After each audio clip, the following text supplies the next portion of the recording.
We're now joined by reigning NBL MVP and the newest Washington Wizard, Xavier Cooks. Xavier, I know it's been limited minutes thus far in D.C., but how do you assess your ability to acclimatize to the NBA thus far? Yeah, you're right. It's a really small sample size, but I'm doing pretty well.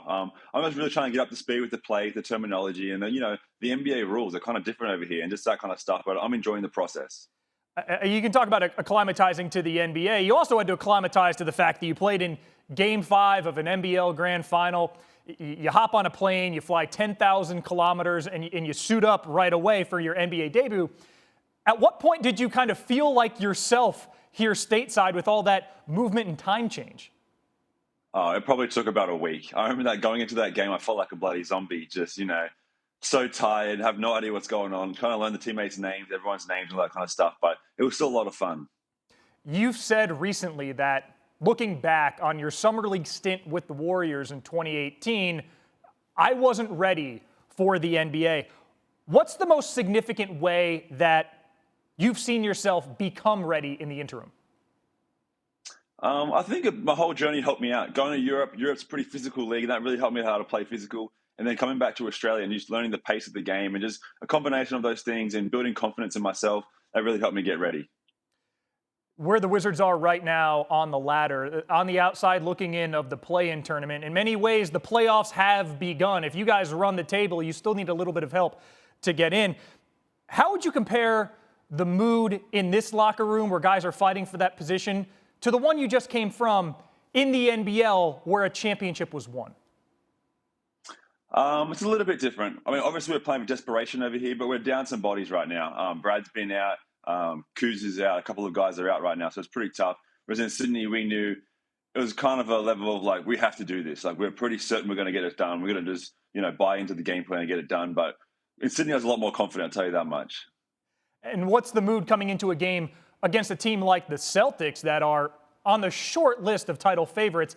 They're going for seeding. They have stake in this game as well. How's everything going into today's game? Everyone's pretty excited to play. Everyone's playing with a level of desperation.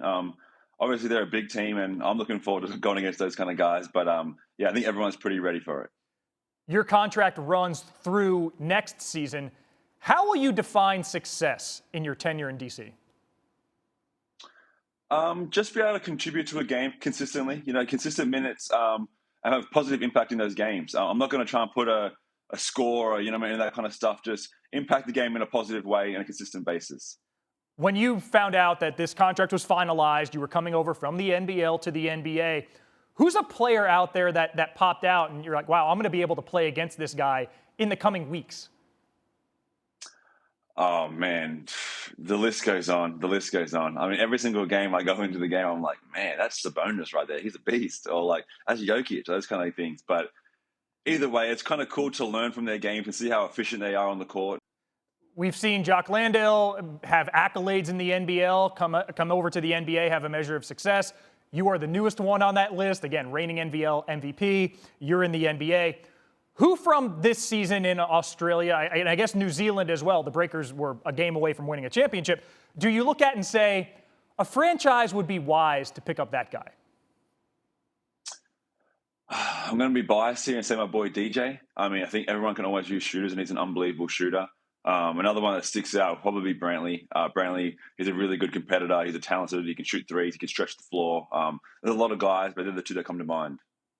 Xavier Cooks, the newest Washington Wizard, reigning NBL MVP.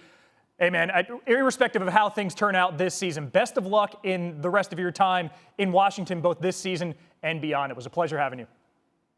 Awesome, man. Thanks for having me.